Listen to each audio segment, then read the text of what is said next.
Hello everyone, welcome to Sam and Ham. I'm Ham, and this video is going to be going over the lore of our homebrew world, Iksilea. Start with an important question. Why should you care? Sure, this world's special to me and my play group, me, Sam, and all of my friends. We've put a lot into this world, but why does it matter to anybody who's not playing in it? There are dozens of published settings with tons of really creative people behind each one. There are worlds made by DMs the world over, and I'm sure they're at least as interesting as mine. What makes it any different? To answer simply, Iksilea is always changing. It's very dynamic.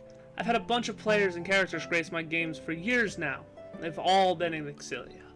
Each one has had an impact on the world, and I'm always excited to see what kind of lasting impacts a game will have on the world and the future games played in it. Every game takes place on the same continuity, most of them taking place right after the last one ended. So all of the changes that you make in your campaign matter for the people who play next. Could be you, could be somebody else. And that makes it super interesting for all the players that play my game, and I hope interesting for all of you guys. So in this video, I'm going to present the world of Iksilea to you guys, the same way I presented to the first players to touch the world. Then, in future videos, I'm going to recount the different campaigns, and what their characters did, and how the world changed because of them. I'll also have future videos that delve deeper into each country, because if I tried to get all the details into this one video, then we'd be here all day. So the plan is that this video will be the general overview, with more details in future videos. As a disclaimer, this world is still growing, beyond what just the players create. By that I mean, despite my best efforts, I have not come up with every single detail of every nook and cranny of the world. So I'm going to keep adding more details and adding to the world with my players. Without further ado, let's get into this thing. First up, the Kingdom of Glerin. The Kingdom of Glerin is, without a doubt, the most normal place in this world.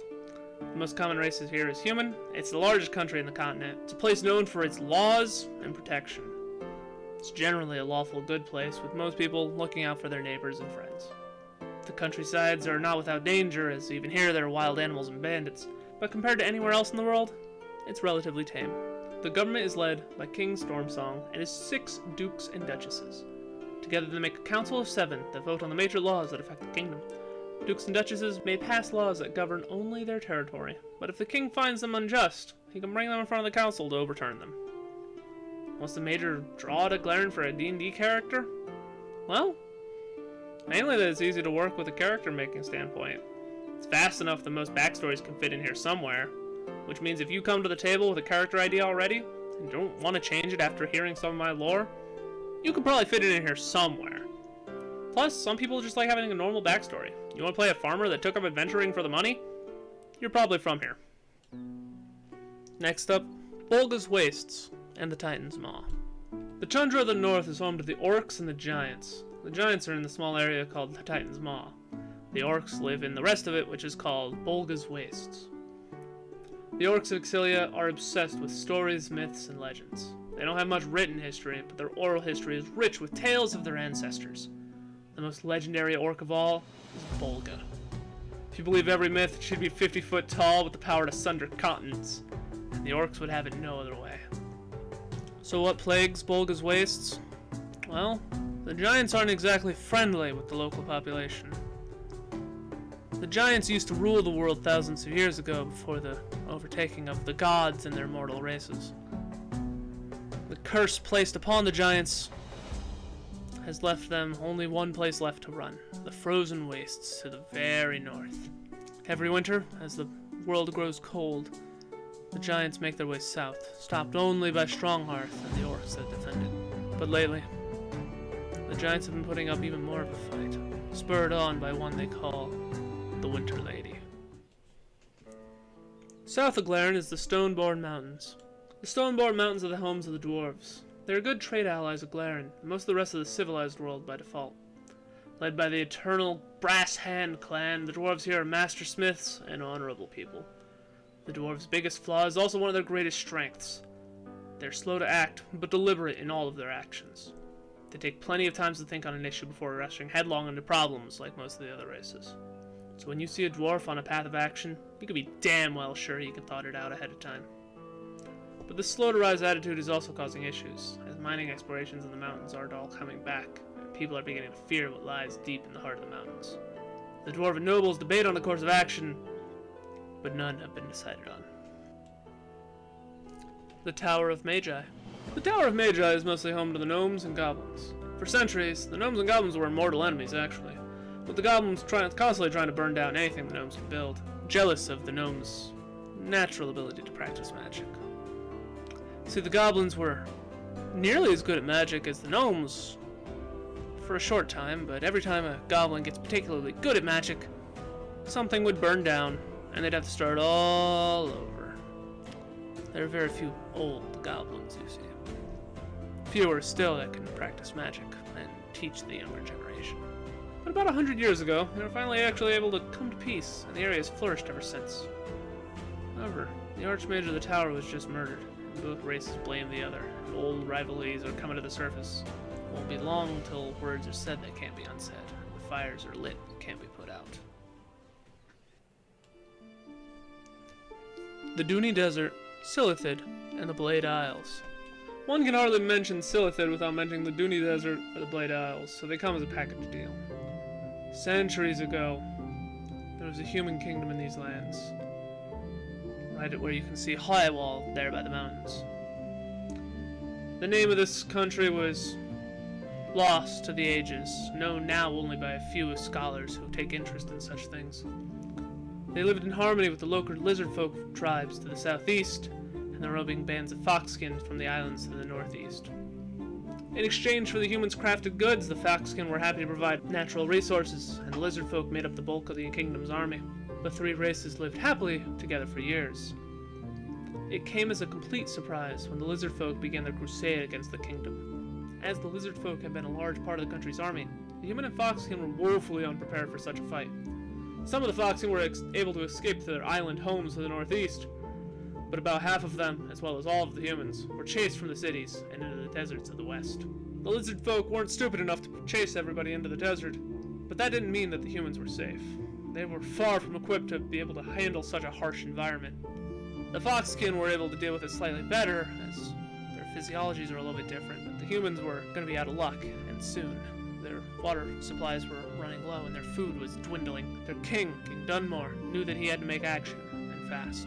So it was that he made the Faustian bargain, and called upon all of his wizards to summon the most powerful demon possible, which he would make deal with. King Dunmore pled with the demon to save his people at any cost. The demon asked only for his soul, and he said he would save King Dunmore's people. King Dunmore, being a good man he was, of course agreed. It was not quite the solution he was looking for, but it was a solution. As King Dunmore's soul was carried off, his people were transformed into half-devilish tieflings. Their new bodies were more than capable of dealing with the heat, and they were able to survive and flourish here in the desert sands. For the last few centuries, the tieflings of Dunhold, named after their late king, have been trying to make their way back to their ancestral homes in Highwall. But the lizard folk are tenacious and hard to defeat, especially from within such a well-defined castle. To this very day, the war continues onward. Knooklan. Knooklan is a veritable paradise at first glance. Home of the halfling, this is a land where nobody goes hungry, as a majority of the population are farmers. In fact, their greatest export is food, fine alcohols, and tobacco. They supply up to 80% of the food for certain regions of the continent that struggle to make their own food by themselves, such as the Stoneborn mountains of the Deadlands. Even places that make plenty of food, like Glerin, import plenty of the top shelf items from the halflings because they're known for their quality. It is for that reason that Knooklan needs no standing military, and only a scattering of guards. See, the whole continent loves Knooklan. Everyone relies on him, so no one dares threaten him as they would incur the wrath of the rest of the continent. A good example of this was around a decade ago when a Gnoll warband marched on Knooklan, seeing the small halflings as easy targets. And they were, at first. After another successful raid, the Gnoll warband retired to their camp, only to find a small army of Glerin had beaten them home and was ready to ambush them. As the defeated band retreated, they found an army of elves awaiting for them to the east.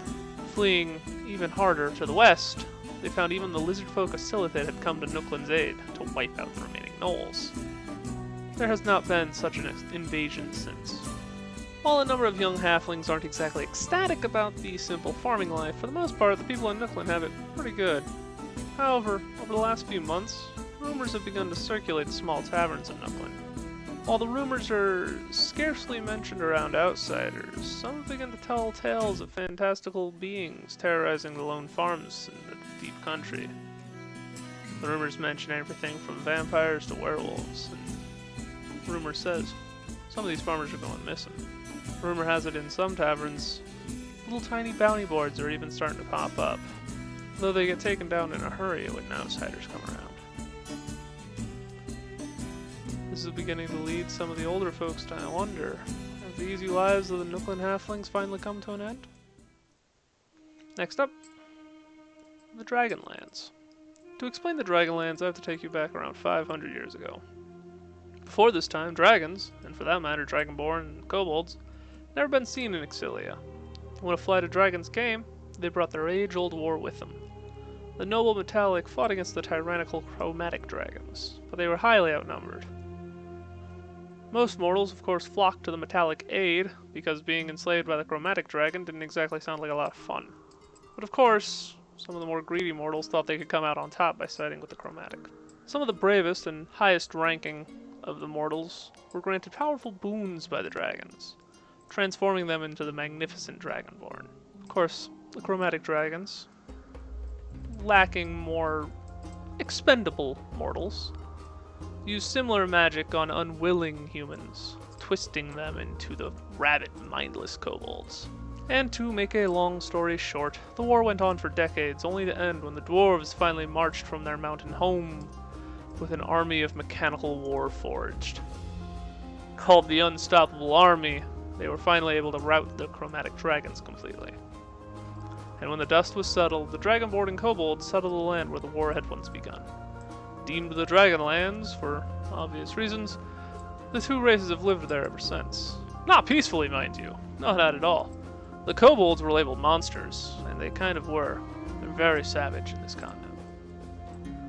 They were forced to live in the Rocky Mountains of the Northeast.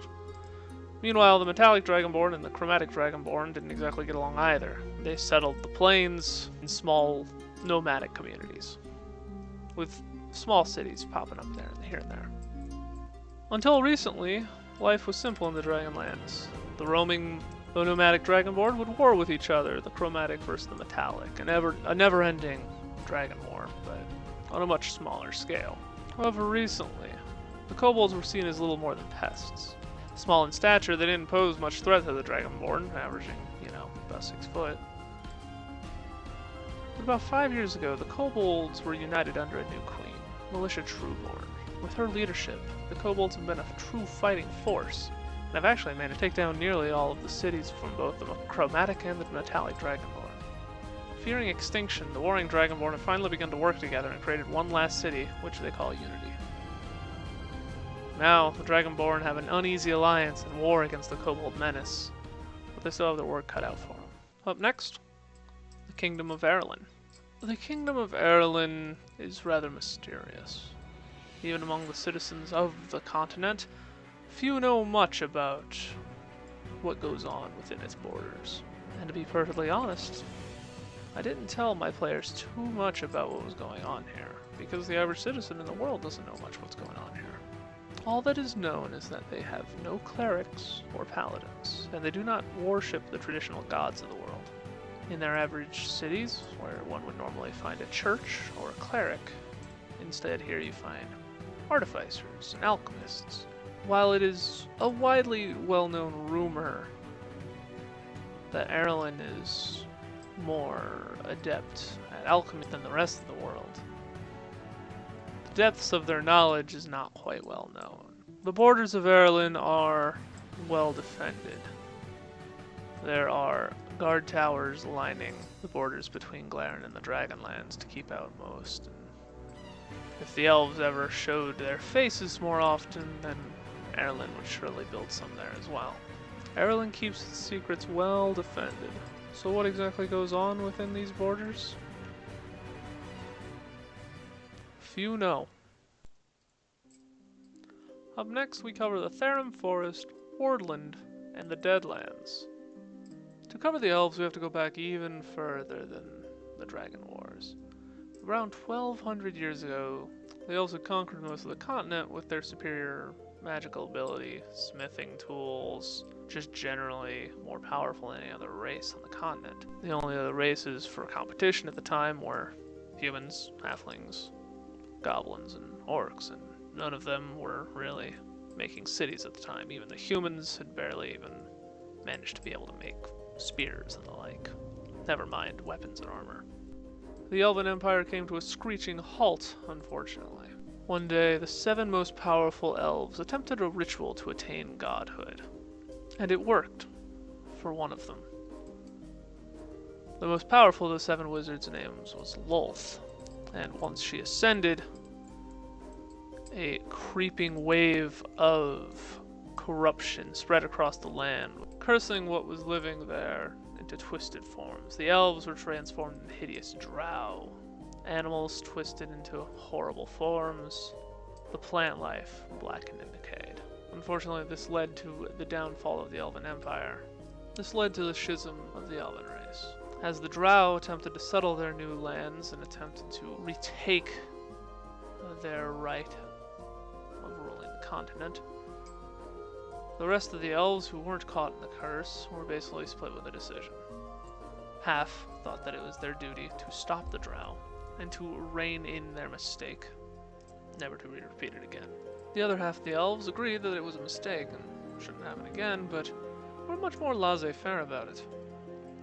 So while the high elves of what is now Wardlen forsook most of their arcane talent and took up more martial abilities, the now wood elves took to the forests, which is now called the Therim forest, and took up much more druidic ways. I realize that was a bit of a quick explanation of a lot of lore and a lot of glancing details, but I promise there will be a future video with a lot more detail. Lastly, the Natarei Empire. The Natarei Empire is the land of little law, with mercenaries and pirates calling this their home. While the majority of the Empire's inhabitants are human, there are plenty of dwarves and elves and orcs here as well. Being a chaotic land, few were able to hold the title of Emperor for long, subject to various assassination attempts, exiles, robberies. The actual longest reigning emperor since the Empire's creation about 200 years ago was for 2.5 years. That is until recently. The current emperor, Emperor Kemmer the Ashen, has ruled for 5 years, and says that he plans to rule for many more. Rumors are heard in all kinds of seedy taverns, but little has been done to investigate further, as any who try seem to meet untimely ends. And of course, we can't talk about the Natarei Empire without mentioning the Lost Isles. Actually, pretty much every player I show this map to asks about the Lost Isles first, because they do kind of stick out on the map. They're a series of islands off the coast that magically appear different every single day. They're surrounded by horrible fog and storms that make traversing them difficult, but if you're able to actually land on one, you'll find a magical island full of ancient temples, wild beasts, and of course, treasure. This treasure is actually the main source of the Natarei Empire's income. Of course, many question how this happens. It doesn't make any sense, and it's one of the greatest mysteries of the continent, as none has been able to ever stay the night on the island. Any who try are never heard from again. Of course, many have tried to stay out on their ships in the nearby waters, but the thick fogs and storms make it almost impossible to see what happens. Again, there has been no worthwhile explanation, though rumor aplenty. So, while the scholars have attempted to look into the phenomena, the pirates, sailors, and treasure hunters of the Natarei Empire generally don't look a gift horse in the mouth, and mostly plunder from the isles with wanton abandon. And try not to risk their lives with silly questions like, where does my gold come from? So with that, we have finally come to the end of this pretty hefty video. Again, it is not nearly all of the lore that has been come up with the world, but it is a start. I hope to dive into them a little bit more. If any questions come up in the comments, I'd be happy to answer them. But of course, the most fun part about this world is not what I've come up with. Again, I'm far from the most prolific of world creators. The fun part of Iksilea comes from the changes that happen from the campaigns played in it. So in the coming weeks and months, I hope to be able to put up a few campaign summaries, talking about the different campaigns I've run in the world, and kind of the long-standing changes that have changed because of them. With that, if you have any questions, please leave them in the comments below, and I will answer what I can. Otherwise, everybody have a nice day. Bye-bye.